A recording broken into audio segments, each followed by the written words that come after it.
Waterways Ireland, Irish, Uiscebhealaí Éireann, Ulster-Scots, Waterways Airlann, is one of the 6 all-Ireland North-South implementation bodies established under the Belfast Agreement in 1999. It is responsible for the management, maintenance, development, and restoration of inland navigable waterways primarily for recreational purposes.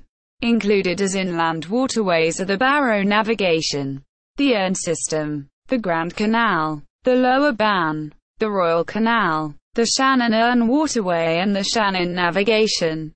Waterways Ireland has its headquarters in Enniskillen, Northern Ireland, and regional offices in Carrick-on-Shannon, Dublin, and Scarriff in the Republic of Ireland.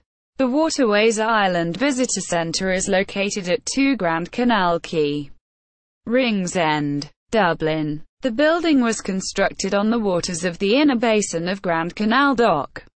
See also: Canals of Ireland, Rivers of Ireland.